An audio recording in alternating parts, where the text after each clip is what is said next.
Hey, how's it going, everybody? It's Tanner here, and welcome to my series of Season 13 Master of the Mountain Ninjago episode reviews. Now, in this series of videos, we will be reviewing each episode of Master of the Mountain when it comes out in English, and of course, today we got the first two episodes, so we will be uploading the first two reviews, the very first reviews for this season. I'm pretty excited about it, and I have watched the episodes in English, and I have some notes here, so let's go ahead and talk about the first episode, that being Shintaro.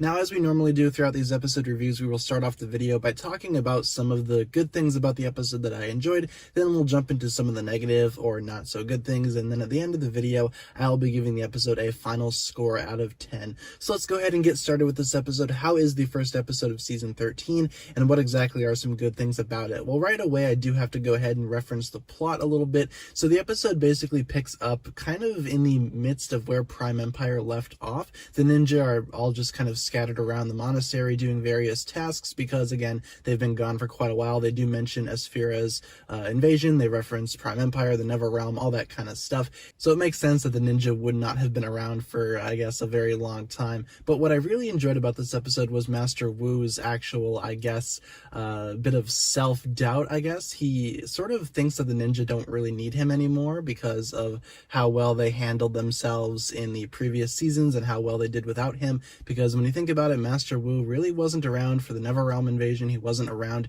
during Prime Empire, and the ninjas seem to handle themselves pretty well. So Master Wu kind of going through that funk, as Lloyd calls it, is definitely a good thing for his character, and I thought that was really interesting. And also, Masako's back. Lloyd's mother shows up, and she is not too thrilled with Master Wu and kind of puts him in his place, which I thought was pretty funny. But let's go ahead and talk about the Shintaro introduction, because the ninja go ahead and get on the Destiny's Bounty and fly over to the Shintaro Kingdom because they were invited to Princess Vanya's birthday, which we discussed in a previous video. And they do get, I guess, a little bit of an encounter with some, I guess, bats. I forget what they called them in the actual episode. I think they're called dire bats, but yeah, the bats attack them, and it is kind of a neat little action sequence there. It's kind of cool to see the ninja fight something different for once. It's kind of cool to see them take on these dire bats, but they are eventually saved by the people of Shintaro, who then are on the quest to basically bring them to the Shintaro Kingdom. And that's pretty much where the positivity sort of ends for this episode. I do need to talk about some of the negative things as well.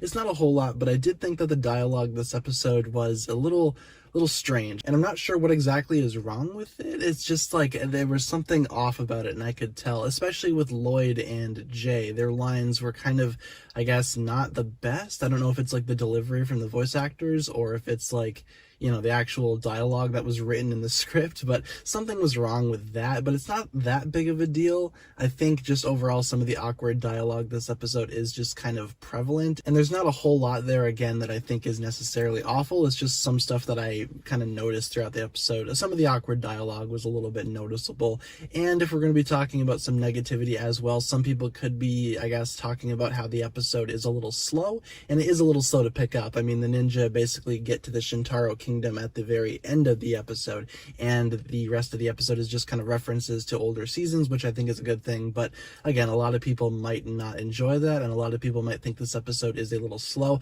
I thought it was a little slow for a little bit, but it's not the worst thing ever. Again, this episode is not bad by any means. I thought it was actually pretty good. It's just that some of the negative things I just need to point out, because again, it wasn't a perfect episode, but it also wasn't terrible. This episode, I'm going to go ahead and give an 8 out of 10 for everything I just listed in this review. It's definitely not a bad episode by any means, and definitely a really solid start to the season, and I'm excited to see where the season goes from this point forward. So thank you so much for watching this video, guys. If you enjoyed the video, be sure to like, comment, subscribe, do all that fun stuff, and check out the links down below in the description for my other forms of social media. As always, big shout out goes out to my Patreon supporters, including, once again, the marvelous Jan. Thank you guys so much for watching this video. Once again, my name is TannerFishies, and with that, I bid you farewell.